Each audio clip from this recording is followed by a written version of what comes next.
The issue is not just doctors, because that you can open up into a whole other area. And we had a fellow who was doing a great mentoring program for all walks of life for new immigrants. But I guess the question becomes, you know, what we're at Cogeco. What's Cogeco's makeup of its population and workplace look like? You know, do we actually have a problem with looking at confusing last names and saying, I don't want to hire that person, or I don't want to look at that person, or where's their degree from? Oh, isn't what Paddy's raising now a whole other issue? Because I thought it was a matter of certification in their particular fields, whether it be engineers or anything. But I'm hearing Paddy say that there may be an element of, I hesitate to use the word, but discrimination in this process. There have been a ton of studies on glass doors and glass walls and glass ceilings, and they're a reality. I think what we need to be proud of as Ontarians and as a society is that we are aware of it, and we have taken steps towards it. But again, I say, not good enough, not fast enough, not firm enough.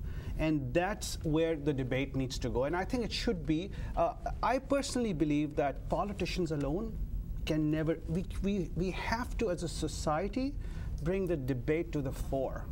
And the discussion to the fore, because we need to be selfish about Ontario, about Canada. So if we were doing a better job, what would we get for it? Better productivity, right. Happier, well-settled citizens, and in an environment where the world is looking for the best, we will be able to recruit the best, right, absorb the best, and retain the best. So because at the end of the day, it's retention. And are you saying that other countries that get this right will have the pick of these very talented, particularly in the South Asian community, oftentimes very educated, very talented individuals who really can pick which country they go to? Other countries will look at the Canadian model and see that what a successful model it is, and where it is faltering, and fine-tune that, right, and beat us in it. Okay, the existing model, the way it operates now, I'm wondering whether those people coming into the country and are finding these obstacles to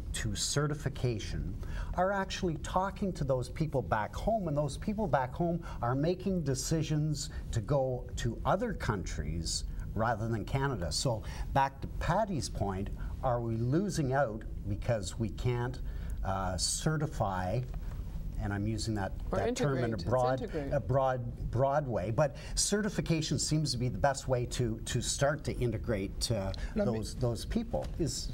I'll very quickly add to this that they're actually, you're right, probably it's discouraging that the creme de la creme, and therefore there is a danger that we end up scraping the bottom of the barrel instead of getting the best of the breed. And we have to be careful who we want, and once we have them, how are we going to absorb them? I would like to pick up on something that Mark very astutely and carefully and casually mentioned, and that is discrimination. Now let's get really serious about this. Do you think that some of the senior politicians in our country are afraid to do anything about this problem? The problem we've all admitted needs to be dealt with, but do you think that there's senior leaders in our governments that don't want to get involved in it for that very reason? Because it's going to take the job away from the guy down the street, and on we go. It's discrimination. They're afraid of the results. I don't think of that. I don't know, because I'm assuming that you think that it's only the job of the government. My big worry is that I want a strong social discourse going on, because the governments, at the end of the day, we are a democracy. The shareholders of an elected politician are the small guys who vote them, and girls who vote him or her in. So at the end of the day, it's the small guy who needs to be sensitized. Who makes the decisions in this country? Well, in democracies, you and I. By electing the people to represent it, but who makes the actual end decision? Once they get elected, they of course. And that's where the discourse has to take place at that level, because provincially we've had governments of all stripes as leaders of the provincial government, and federally we've had two of the how many we've got now, 8 or 9 different governments, and no action has been taken. Well, lots of action has been taken. That bothers me from your point of view. That I'm precipitated. I'm as concerned as you are, but I beg to differ. I think action it would be unfair to say that that action has not been taken. I feel that the urgency to take more action and firmer action is there, and that's why. And secondly, I also, I've been a citizen of countries where there is no democracy. Where democracy has struggled, and I'm a proud Canadian, a citizen of this democracy. And I'm a Canadian because I like democracy, and I moved to Canada because I love its democratic system. So it's very hard for me to not also put some burden of action on the small guy.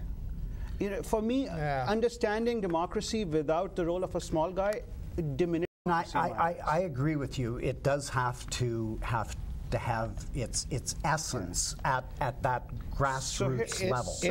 It was the big guy, not the small guy. It was the big guy that let you come to Canada and become a Canadian citizen that you're so grateful for. It was the small guy. They weren't making enough babies. No, come on. No, but the reality is that people get integrated. It was the Liberal government at that time. But happy to take credit for bringing Azmi in. But well, I knew you would, but I wanted to give you the opportunity to announce that, Paddy. But Azmi, you have done very well in Canada. You have worked for Minister Smitherman as an economic advisor. We've used your talent as somebody who's advised Benazir Bhutto when she was Prime Minister of Pakistan. You've done well in terms of CBC and Pakistani television and Kojiko. But it's about getting the opportunities. It's about people opening doors. And that's up to each and every one of our viewers, each and every one of us at this table in our interactions on a daily basis. Is there some threat to Canadian cultural identity involved here? Where is some of our reticence coming? Why are there some blockages? Well, I fear that if we do not become seriously sensitized to this issue on an urgent basis and then take action, as very rightly pointed out here by a good friend, we are seeing the rise of the modern ghettos. They are going to become bigger. The critical mass is growing. The insulation and isolation factors in those ghettos is dangerously high. For example, the 13 needy, the needy 13 or the vulnerable 13 economic valleys of Toronto. Of those, if I'm not wrong, 9 of those valleys have South Asians as the predominant population, and in the other 5 or 4, so the South Asians are a close second. And within the context of the GTA, the GTA, I often say that outside of China and India, the GTA is perhaps the most Chindian place on this planet. What? Chindian. That's a nice one. Yeah, it's an Indo-Chinese region, because 1 in 7 is either of Asian heritage or South Asian heritage. Wow. In Toronto, in the Greater Toronto area. Yeah. GTA. So those 46 provincial ridings. Right. This is a major number. And when you see the poor sections of the GTA, and you see that these communities are predominantly settling there. Right. And they make up of those, and they're becoming poorer by the decade. To get out. And the other dangerous indicator, and many studies have been done, so it's not just my finding. I just picked it up from different studies, reputable studies, that that a South Asian person of equal and recognized qualification is paid. So certified. Certified qualification is paid way less than a fellow Canadian. Or Canadian-born.